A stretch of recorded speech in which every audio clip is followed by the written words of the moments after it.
later became Because known in this as jar the was not Gnostic gold or Gospels. jewels or silver. In this jar particular were archaeological discovery actually contained an entire collection of books about Jesus, books about Christianity, books about how to be a believer, how to be a Christian. But here's what he didn't know, is that these were books that aren't in our Bibles. These are books that at that time many people had never even heard of, and some of which had never even been read in the modern era. And he didn't realize at the time that he had discovered a lost collection of books about Christ from a completely different theological group than the group that we would now recognize as Christianity.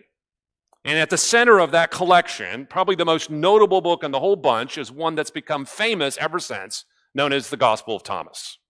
Some of you, I imagine, have probably read the Gospel of Thomas or heard about the Gospel of Thomas. Muhammad Ali never had a chance to read the Gospel of Thomas, but if he had read it, he would have realized, oh, this is about Jesus. This sounds a little bit like a gospel. But then you realize that this particular gospel sounds a lot different than the gospels we have in our Bibles, because this talks about how not so much Jesus is divine, but how you and I can be divine. And the Gospel of Thomas doesn't talk so much about how there's a problem inside you called sin, but rather the Jesus of the Gospel of Thomas says the real problem isn't so much sin, but just lack of enlightenment, lack of knowledge.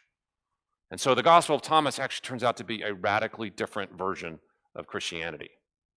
Now, you may not realize it, but since 1945, when Muhammad Ali made this discovery, it's radically changed the world of gospel studies and the world of biblical studies, because now people are beginning to ask the question that's probably in your mind tonight, which is in everybody's mind when we talk about the Gospel of Thomas, is, well, why isn't the Gospel of Thomas in our Bibles? Why, for that matter, why do we have the books in our Bibles that we have? Why do we have, in our New Testaments, for example, 27 books? You ever wondered this, by the way? Why not 28? Why not 26? Those seem like just as good a numbers as 27. And what makes these books so special, and what makes them different than something like the Gospel of Thomas? And who ever put this together anyway? And why should I think the actions of putting it together should be normative for the Christian? Okay, all those questions that we all have are very natural, normal questions, and these have to do with what we call the origins of the New Testament canon. Okay, now, just a little definition here of the word canon. Now, when I use the word canon, it's spelled C-A-N-O-N, right? And that's important because it's not the cannon that you light a little fuse and blow a cannonball out, right? That's C-A-N-O-N. And I know this because in my students, when they write papers for me at the seminary, I always misspell canon. I always put two N's in it. And I make a little note, I draw a little cannon in the margin with a little ball coming out of it, and then I put a little X through it. No, not that canon. The word canon, C-A-N-O-N, actually is a reference to a word that just means rule or standard. We use it to refer to what books are in our Bibles, and in our discussions this weekend, what books are in our New Testaments. By the way, some of you may know I have a website that I do a lot of my sort of work on, where I send out things in more bite-sized forms for people to read and learn from, and I'll say more about that later in the weekend, and you can go and look at it. But the name of my website is called Canon Fodder, okay? And obviously it's a pun, but it's only a pun if you spell canon correctly, right? Otherwise you think I'm writing a website about blowing things up, which is not what I'm writing about. But our time together is going to answer this question of why not the Gospel of Thomas? Why do we have the books in our canon that we do? Now, you'll quickly realize that in the history of Christianity, this has been considered a problem. And this is the title of our first session tonight, right? The problem of canon. What do I mean by problem? What I mean is it creates challenges if we can't answer the question of how we know which books should be in our New Testaments. Think about it for a moment. When you're talking to your non-Christian friend and you say, hey, well, the Bible says X, Y, Z. And your friend, if they're a student or a reader on these issues, might actually be able to challenge that and say, well, when you say Bible, what do you mean? Well, I mean these 66 books. Well, okay, and then you might say, and I mean these 27 books in the New Testament. And so that's what I mean. And what if that person said, well, but how do you know those are the right 27 books in the New Testament? You say the New Testament teaches this, but how do you even know what the New Testament is? If you can't justify why those books are not others, then you have no way to even quote the New Testament as a thing. In other words, if you can't answer the question about canon, then we couldn't even have a Bible. And this is because of how unique the Bible's construction is, right? The Bible, as you know well, is not just a normal book where one author sits down and writes it over time and then hands it in and it goes to the printing press and off it goes. The Bible is a collection of a bunch of little books, right? That were written over a long period of time, actually over thousands of years when you look at the Old Testament and the New Testament combined. Probably over 40 different authors wrote these books. So we have to realize that when we talk about something called the Bible or something called the New Testament, we have to have some way to boundary these things off, and that's what this problem of canon is all about. Now, here's the thing that you may not realize, is that since our friend Muhammad Ali made that discovery in 1945, critics of Christianity have spent a lot of time narrowing in right on this one problem, right? It's kind of like when you want to go after an opponent in a wrestling match, you find their weak spot, right? And if you're trying to go after Christianity, you're going to find its weak spot. In fact, some scholars in the past have called the canon question the Achilles heel of Christianity, right? It's that one little thing that looks small, doesn't look like a big deal, but if you hit it, the whole thing comes crumbling down. I always refer to the canon question as sort of that loose thread in your sweater, right? Where it's kind of dangling off and you're like, well, let me get rid of that. You start pulling it, and then pretty soon you keep pulling it. Pretty soon the whole thing comes unraveled, right? You realize it starts off small, but it could become big if you don't do something to fix it. That's the nature of the canon question.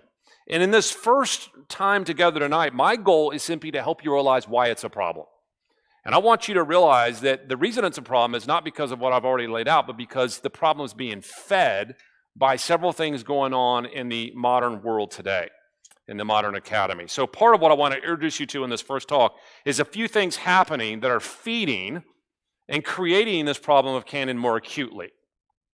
Now, in our little worlds as Christians, and we go to church every Sunday, and you go to this church, probably most of you at least on Sundays, and this is a wonderful little church, you probably don't necessarily come across these things. And on one level, one might wonder, why am I coming here and bothering you with problems, right? Why not, ignorance is bliss. Why do we want to learn about things and what's going on in the academy, and our little lives are nice and tidy? But I think you know the answer to that. The answer to that is, of course, we want to bring the message of Christ outside the walls of this church, right? And I know you want that too. You want to see the gospel spread to your neighbors and to your friends and to your coworkers and family members. And what if they don't believe? Right? What if they have questions? We want to have some understanding of what's going on out there in the world. Okay, so let me just mention in this first talk 3 factors that are going on in the modern study of canon today that are feeding the problem. I want you to think of these factors like tributaries in a river, okay? So you got this big river, but why is it so big? Answer, because there's these 3 tributaries that are feeding it, okay? And as they're feeding it, the river's getting bigger, and we as Christians have got to solve this problem of canon. And of course, in the other 3 talks tonight and tomorrow, I'm going to try to actually begin the solving part. Now I'm just laying out the problem part. This is one of those moments where you're glad there's not just one talk, right? What if there was like, okay, here's the problem of canon, let's pray, we'll see you next time. You're like, well, that didn't help much. Well, no, that's not what we're going to do. I'm going to talk about the problem, and then we're going to go back and try to solve it. Okay, so what are these 3 things that are tributaries feeding this problem of canon and making questions like the Gospel of Thomas and Muhammad Ali's discovery so acute in our modern day? 3 factors. Let me mention the first one. There continue to be doubts about the authorship of New Testament books. There continue to be doubts out there about the authorship of New Testament books. Now, when I say there's doubts, I don't mean there's doubts in here. Christians, as we'll see, have answered these questions for generations. But no doubt it's also true that modern scholars continue to poke at the problem of whether the New Testament was really written by the people you think it was written by. And this has to do with this idea of writings that have been faked or forged in the names of other people. Now, again, in our world, this doesn't come up very often, but if you have a child that goes off to a public university, or if you remember back in your days when you were at college and maybe you didn't go to a Christian school and you took a religion class, you would have heard exactly these sorts of things. Some of you may know my story. I just wrote a book a couple years ago called Surviving Religion 101. And it was a book of compilation of letters to my daughter Emma as she was a UNC Chapel Hill student. And the whole idea of the book was to help her stay a Christian in college, help her to deal with the challenges that she'll face. Just a side note, my daughter Emma now is a senior, and she is getting ready to graduate. And she's had a really wonderful and positive college experience.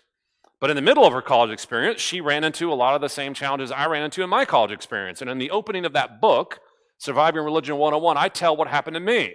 I was at UNC Chapel Hill as a freshman, a long time ago, won't tell you when.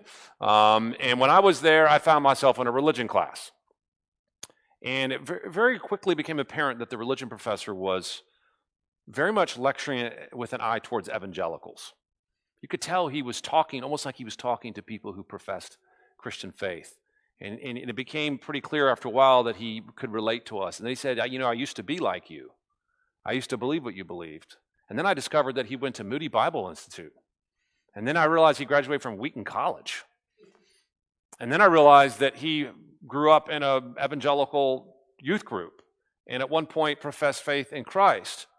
And that he was lecturing with an eye towards us because he understood us. But then he said, and then I went and got my PhD and I realized all that I believed was wrong. And none of it was true.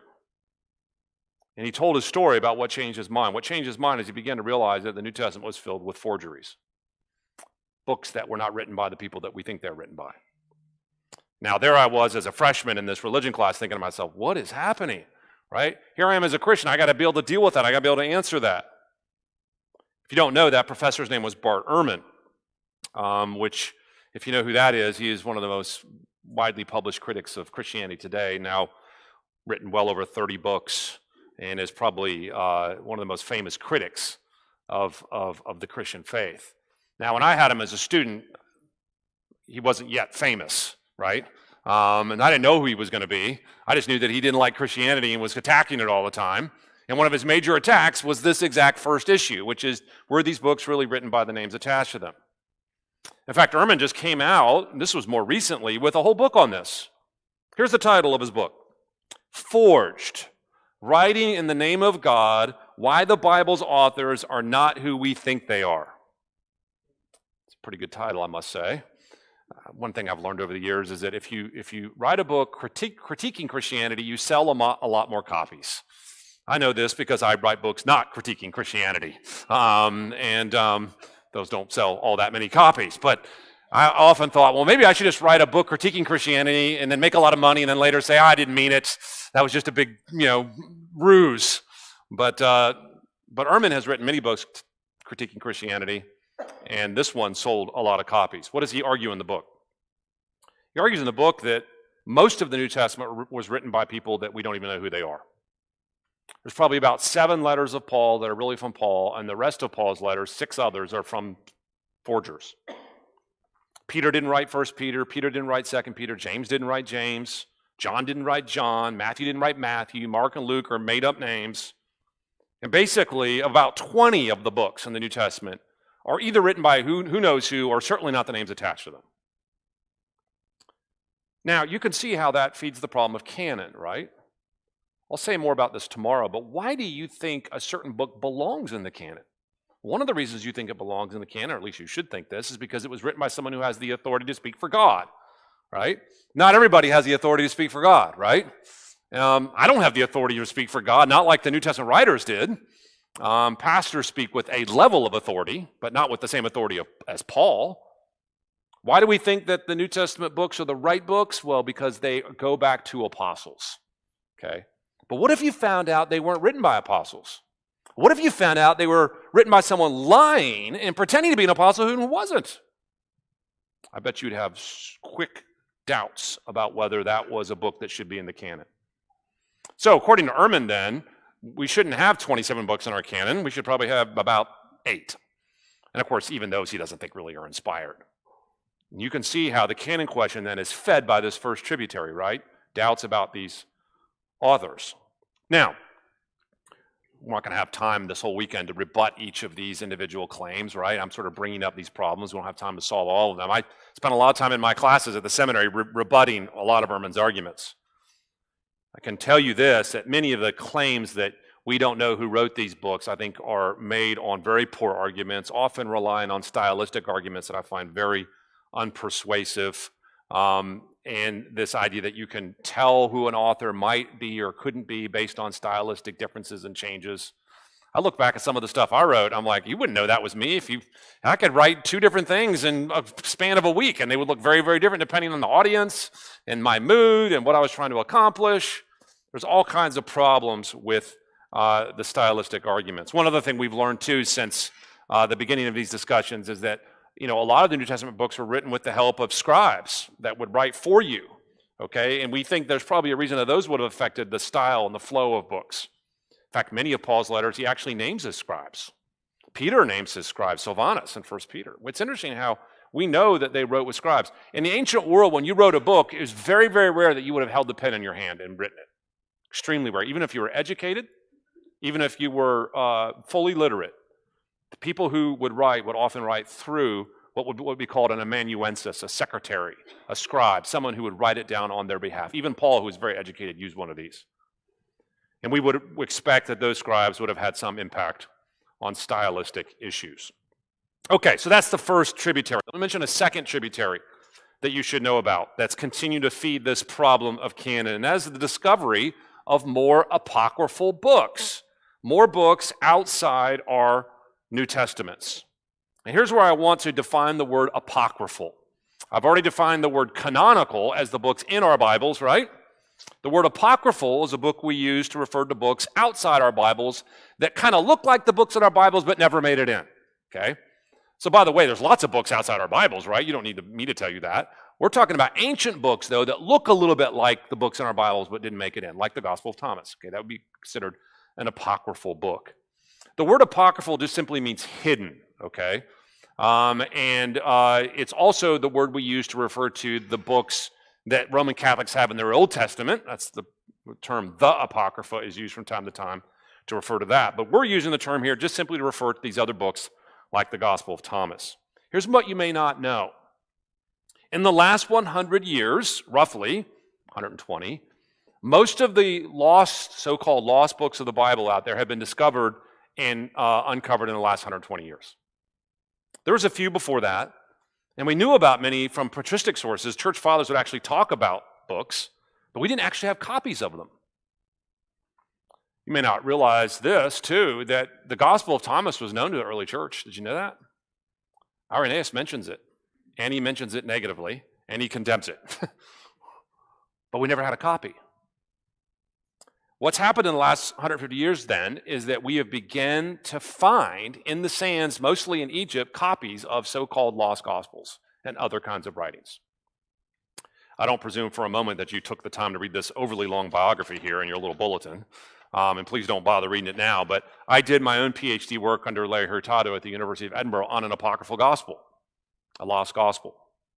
And it was discovered in a place also in Egypt. Remember our friend Muhammad Ali?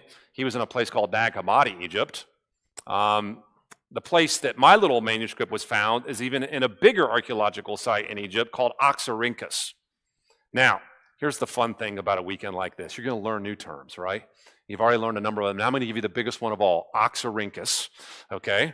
And Adam, we should have thought this through. I should have like some award for someone who can spell it rightly without looking, okay? Because it's a really hard word to spell, and you can Google on your phone. That's cheating. But Oxyrhynchus is a reference to a town in Egypt that thrived in the 4th and 5th centuries. It was a big, huge metropolis, big Christian population. So here's what I want you to realize about Oxyrhynchus that's so fascinating. In the late 1800s, around 1890-ish, two scholars from Oxford by the name of Grenfell and Hunt went into Egypt to find the lost city of Oxyrhynchus. This is like Indiana Jones kind of stuff, right? They're there to find the lost city of Oxyrhynchus. Why? Because it was a thriving Christian metropolis and Jewish metropolis and a bunch of pagans living in it too during the time in the ancient world. They figured if they could find the city, it'd be a great location to find ancient manuscripts. Why? Because in Egypt, it's so dry that manuscripts are often preserved very well. So they actually ended up finding in the late 1890s the lost city of Oxyrhynchus. And here's the thing that's amazing. Not only did they find the lost city of Oxyrhynchus, they actually found the garbage dump where everybody threw out all their old manuscripts in the ancient world. And it was like striking gold, not literally, but if you're looking for manuscripts, this is the place to go. And there's so many piled on top of each other that there's like a big pile of them. You could walk up to the wall and pull a manuscript out of the wall. This archaeological dig at Oxyrhynchus is still going on today. It's been going on for 130 years. Same dig. That's how many manuscripts there are. They're still cataloging, they're still editing them, they're still producing them, they're still finding them. Unbelievable. In fact, every year or two, they come out with a new volume of what's called the Oxyrhynchus Papyri. And if you want to be sort of a biblical scholar nerd like me, you can go and look at the Oxyrhynchus papyri and find out what the new discoveries are. And almost every year they find new Bible manuscripts. Old Testament, New Testament, Christian writings, non-Christian writings, it's a whole mix. It's a fascinating little world. But here's what I want you to realize about this. In that archaeological discovery, the very first manuscript they pulled out of the wall, called P. Oxyrhynchus I, was a copy of the Gospel of Thomas. Now, what's interesting is that no one knew it was the Gospel of Thomas because it was so fragmentary. And it wasn't until about 60 years later that our little buddy Muhammad Ali found the full Gospel of Thomas, and we realized, oh, that little manuscript we found 60 years ago was actually a little fragment of the Gospel of Thomas. And this was begun what was sort of this flood of lost Gospels. So we have now the Gospel of Thomas. We have the one that I did my work on, Oxyrhynchus, doesn't have a name, it's just the number Oxyrhynchus 840. There's also known the Gospel of Peter. There's the Gospel of Philip. There's the Gospel of Mary. There's the Gospel of Truth. There's the Gospel of the 12. You could see the impetus behind that gospel, which is, I've got a gospel written by all 12 disciples, right? Not just one of them. And on it goes. We have many, many of these lost gospels. Now, so many do we have that people have written a lot of books about these. And they always have the term lost or forgotten in the title. This is fascinating. You know, lost Christianities, lost gospels, forgotten scriptures. I have all these on my shelves in my office, and it's fascinating. You can go read about these. Those documents really exist. And here's what I want you to realize. This is the other tributary feeding the canon question. Every time they find one of these books, doesn't it make you wonder, why do we have the books we have? How do we know that we have the right books? Now, little side note here, just to reassure you on each of these points, is that, and I have other lectures where I get into this, each one of these so-called lost gospels that we've discovered in places like Oxyrhynchus, and we found them in other places too, all of them have been dated to the 2nd century or later. Why does that matter? Because that means that none of them could have actually been written by an apostle. Okay? None of them go back to the 1st century. None of them go back to an eyewitness. None of them go back to a real follower of Jesus. In other words, all of them are written late, and all of them, at some level, are fabrications or forgeries, although we think some of them may record some true things that might have possibly happened. Now, people ask me all the time, are you saying then that the Gospel of Thomas wasn't written by Thomas, one of the 12? That's exactly what I'm saying. Of course it wasn't written by Thomas. It was written in the 2nd century or later. And then people ask next, well, then why call it the Gospel of Thomas? Well, I say, well, if you're trying to write a gospel in the 2nd century and you wanted to give it a hearing, what would you call it? You wouldn't call it Bob's Gospel, right? You're going to try to call it something that gets people's attention and sounds apostolic, which is exactly what we see these lost gospels doing. Now, a few years ago, they actually found, in quotes, what's called the lost gospel of Jesus' wife. Now, some of you may have heard of this, the gospel of Jesus' wife. I actually wrote a little bit of this on my website when it came out. This is 2012-ish, where they found a little fragment of papyrus that was dated 4th, 5th century that was written in Coptic that told the story of Jesus' wife and that Jesus now was married. You think that got the media's attention? Oh my, did it. And it was all over the newspapers, all over the internet, all over everything. And then it turns out that so-called lost gospel of Jesus' wife was a modern forgery.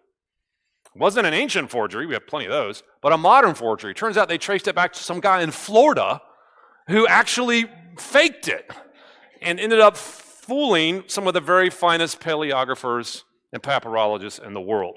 And you're like, wow, that's crazy. In fact, so interesting is it that the guy who broke the story was a writer for The Atlantic, not a Christian, called Ariel Sabar, who ended up uncovering that this was a forgery and then wrote a whole book on it. It's about that thick. And the name of the book's called Veritas. If you want a fascinating read, that's a crazy story. It's like something you could not make it up. But it really happened. It tells you that these lost gospels, the non-Christian world wants them to be true. Why? Because if you can pick your own gospel, then you can pick your own Jesus, okay? And you can pick the Jesus you really prefer. And that actually leads us to the third and final tributary I want to talk about in our first talk today. And that is the role of diversity in early Christian studies. And let me explain what I'm talking about. So the first tributary was debate over authors, okay? Second tributary that's feeding this issue of canon is the discovery of apocryphal books. The third issue that's fed the issue of canon is the modern scholarly fascination with diversity. And let me explain what I mean by this. When I use the term diversity in this context, I'm not talking about ethnic diversity or racial diversity. I'm talking about the modern scholarly fascination with the diversity of ideas. Okay. What do I mean? What I mean is, and if you've been in any academic spaces, you know this, our world sort of can't get enough of pointing out that in academic spaces and philosophies and religions, there's all these different views, all these different ideas, all these different approaches. There's a great diversity of opinions about everything. Opinions about God, about Jesus, about heaven, about hell, about how you're saved, how you're not saved, about right and wrong, good and evil, moral, immoral. The world is filled with the diversity of ideas about all these things. And by the way, that's true. You have to live very long or pay much attention to know that if you were to walk into a city or on a college campus or read a few books, you realize everyone's got an opinion on everything. However, here's what happens in our culture. Our culture is not just simply observing the existence of diversity. That's not disputable. We can all observe that. Have you ever noticed that our culture observes the existence of a diversity of ideas and then draws a conclusion from it? I want you to notice this. It's that second step that's key. They draw a conclusion from the existence of diversity. It's that second step they subtly slip in without you knowing it. You don't even realize it's been made. What's that conclusion they draw from it? Because there's so many different opinions out there, then no one view can be right. Then no one view can be right. It's that second move, that second step, okay, that is slipped into the diversity discussion. Now, if that's happening in our world today, all around us, and you know it is, it's also happening in the world of modern scholarship, particularly as it pertains to Canon. And this brings us to a person by the name of Walter Bauer. Now, you don't have any reason I know to know who Walter Bauer is, but Walter Bauer wrote a very famous book in the early 20th century called Heresy and Orthodoxy in Earliest Christianity. And here's the essence of Bauer's argument. Bauer basically argues that in the earliest Christian movement, there was no such thing as Christianity. Just let this sink in. In fact, instead, what does Bauer argues? He argues that in the earliest Christian movement, there wasn't Christianity, there was Christianities, plural. In other words, he argues there wasn't any one version of Christianity, there was a bunch of versions of Christianity. There was diversity. Everybody had an idea about who Jesus was, everybody had an idea about what Jesus did and what Jesus said, and there's all these different Christian groups and Christian sects, all trying to figure out who was the original and who's the most authentic and who's right, and everyone's fighting it out for the claim to be the original version of Christianity. And what does Bauer argue? And this is the big payoff. Each of these little groups that claim to be the real Christianity each have their own books, and they each have their own canons. Why do you have the books in your Bible that you read today? Because that one group that you now call Christianity happened to win the theological wars, so to speak, and that became dominant, and because it became dominant, then now you read a 27-book canon that includes the Gospels of Matthew, Mark, Luke, and John. But, says Bauer, what if another group had won? What if the Gnostics had won? Well, you wouldn't be reading Matthew, Mark, Luke, and John. You'd be reading the Gospel of Thomas and the Gospel of Philip and the Gospel of Mary. What does that all mean? What that all means is that according to this third tributary, canon is merely the accident of history. It's just because one group won and decided it. But why would you think it matters what they decide? Why should I care what they decide? What if another group had won? And this is what I want, and I'm building up to my second talk tonight with this, and this is important for you to grasp. This is the water of postmodernity that modern scholars are swimming in when it comes to canon.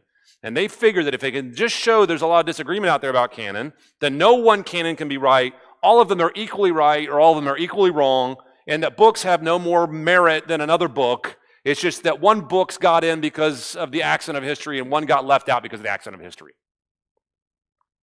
No books are better than any others. Now, this is really fed the canon question. Okay, so now everybody's like, yeah, why should I care what books are in or out? And whoever put books in or out is just some smoke-filled room committee somewhere who voted and decided these are the books they're going to be because we happen to like them. Now, in my second talk, I'm going to completely dismantle the idea that books were picked in the 4th century in some smoke-filled room, okay? We'll get there when we get there. What I want you to notice right now, though, is that fascination with the diversity of ideas is feeding this problem, and we have to come up with a way to address it and solve it. Okay, so let me recap here. This first talk is designed simply to introduce you to the problem of canon. The story of Muhammad Ali's discovery sort of helps you realize why do we care about this, because we want to know why these books and not others. And then scholars are feeding the issue with these three tributaries, right?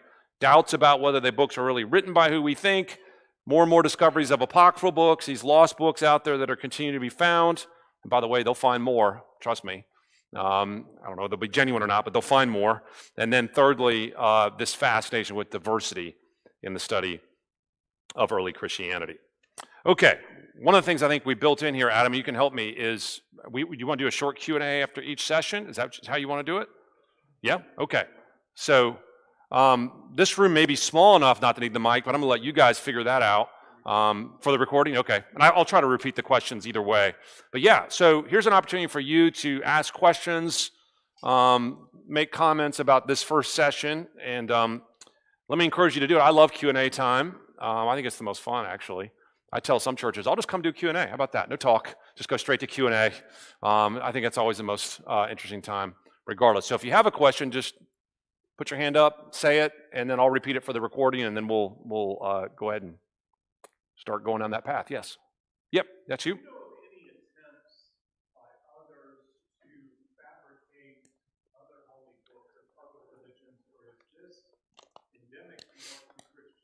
That's a great, very interesting question. So the question, if you didn't hear it, was, is it really just a Christian phenomenon of forging books, or do other religions have the same problem?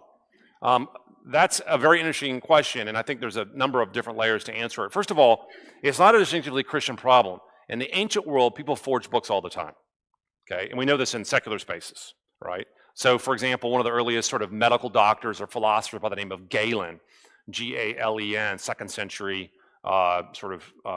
scientist of sorts, was mad that people were forging books in his name. Okay, so the idea that it's a Christian phenomenon is not. It's a literary phenomenon throughout the ancient world. But in terms of other religions, that's an interesting question, and I don't know the answer to that. I don't know if that's true for you have to realize that there's not that many religions that base themselves on books, right? So that's distinctively a Jewish, Christian, and Islamic phenomenon. And unless you want to throw in something like the Book of Mormon here with Joseph Smith, which is sort of a Christian heresy, right? Then I don't know what really to say about other religions. Now, the Book of Mormon phenomenon is a forged book, right? Despite the claim that the angel Moroni dropped it from heaven on gold tablets. We don't have it. It's got all kinds of manuscript problems. So I think it's clear that forgeries extend well beyond the Christian world in some ways, although I don't know all the different ways that might happen in the religious spheres. It's a very interesting question. Other questions about some of these preliminary issues? Yep. With us, the postmodern era is relatively new, but through the course of history, is there a pattern? Is this really new, or has it showed itself in the past? Well, it depends what part of the postmodern era you're referring to. Are you referring to this idea of sort of the existence of diversity means there's no one right view? Yeah, that's not as new as people think it is. It's new to us because we have lived and enjoyed a Western culture founded largely on Christian principles. But once you get outside of the Western culture largely founded on Christian principles, that's not a new phenomenon, and it's a phenomenon that's been in Eastern religions for generations. But it's certainly new in our space, right? So when we talk about post-modernity, obviously that's after modernity, which itself is a Western phenomenon, right? Sort of science gives you all the answers type of thing. So modernity thinks you can find truth, probably a little overconfident. Post-modernity is like there is no truth. It's vastly oversimplified. But if you go to Eastern religions like Buddhism and so forth, that's not new. So it's just new to us. By the way, I'm not saying therefore it's not a problem. I think it's a big problem, but it's just not new historically, if I could say it that way. Yes. So flipping to the positive side, what's the name of that city again? Oxyrhynchus, yes. Yes. This is your world. Yeah. What would you secretly hope they actually find? It's a great question. So for the recording and if you didn't hear it, the question is, if you could create your own discovery at Oxyrhynchus, not forged obviously, but if you could come up with an idea of what would be the perfect discovery, what would it be? Well, I suppose most people in our spaces would probably say, wouldn't it be great if we could find copies of the New Testament from the first century, right? What if we found a first century version of one of our 27 books? That would be pretty nice. I don't think that'll ever happen, but it would be a very nice wish list. By the way, we do have second century copies of manuscripts from the New Testament, which is just crazy early as it is. But to have a first century would be, the ink would hardly be dry by the time, you read the thing or got the copy made. I mean, and that would be stunning. You may have heard the news over the last few years of a so-called first century Mark that had made a first century gospel Mark that had kind of made the rounds in the media. It turns out it wasn't first century, but I think that was driven by this desire to have first century manuscripts. So I suppose that would be pretty cool to have. I don't think it would change anything, you have to realize. My beliefs would stay pretty much exactly the same, but it'd be fun to have. So, yeah, Adam? You say first century, or if we've got second century, how are they doing this? Like carbon dating? Like what is giving them confidence that it is a specific century? Yeah, so manuscripts are dated in lots of ways, and it's a larger discussion, but for our purposes here, the most common way we get down to narrow dates are from handwriting. So it's paleography. Okay, so if you're doing a paleographical analysis of a manuscript, you're studying the particular scribal hand. It's called a scribal hand, and how that hand fits within the dating of scribal hands from what we know from the larger swath of manuscripts. It's extremely difficult to do and very imprecise. So you can get generalities, but the problem is handwriting styles don't suddenly stop after 50 years and then everyone decides, oh, let's change handwriting styles, right? We can see general trends, but it gets tricky. So that's the way we do it, which, you can get the sense that, wow, that's not very tight, and I wish it were tighter. I saw a hand back here. Maury, yep.